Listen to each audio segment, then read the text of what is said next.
As you can probably tell from the title slide, today's lesson is going to be about infinitives. Since the beginning of our time as Latin students, we've seen infinitives. We've seen them a ton.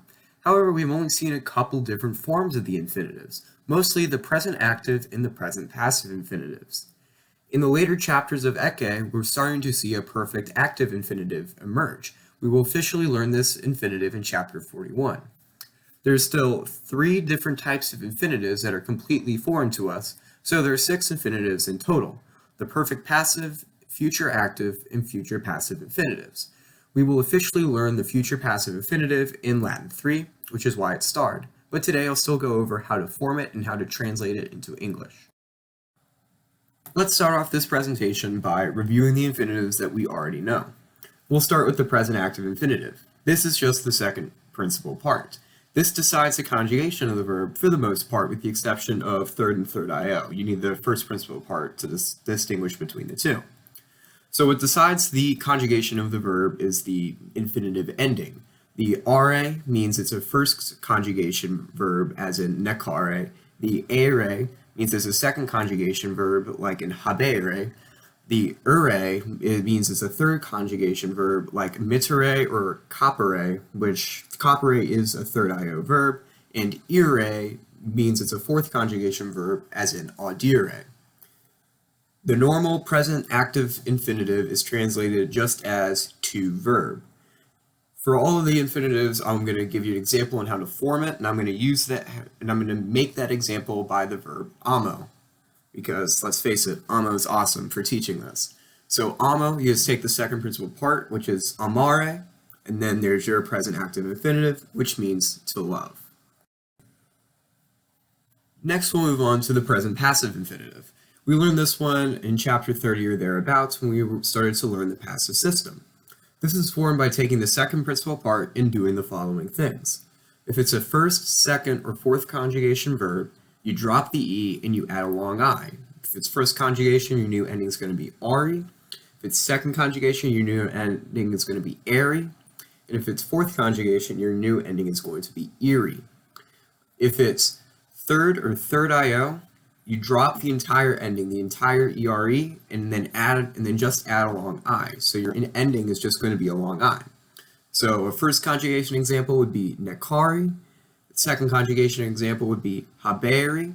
A third conjugation example would be miti. Third IO would be copy. And fourth would be audiri. This is translated as to be verbed.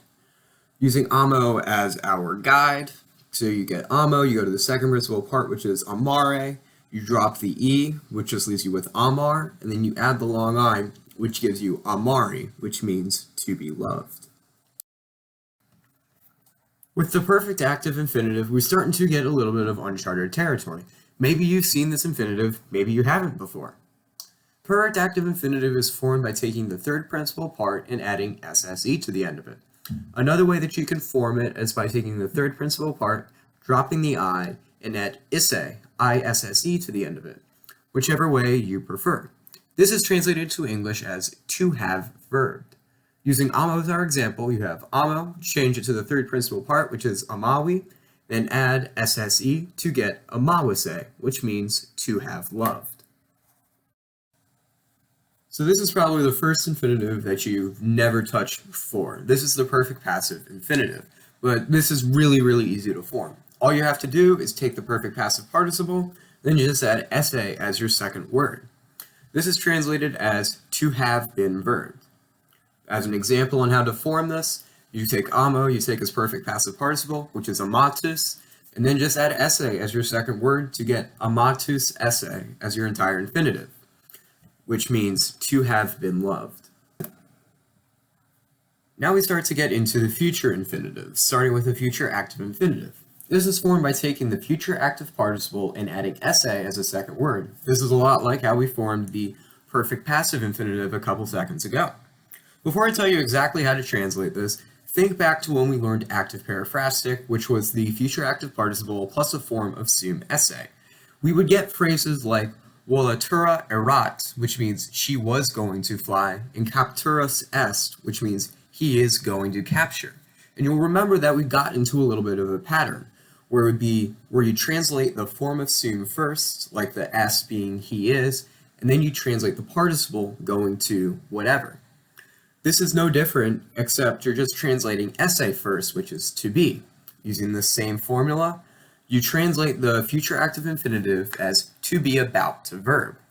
So using amo as our example, you go amo, you go to amatus, so you can form your future active participle, which is amaturos.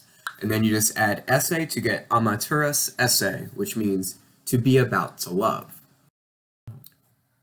A quick note before we get into the future passive infinitive, since both the perfect passive and future active infinitives come from participles, they must agree with whatever they modify.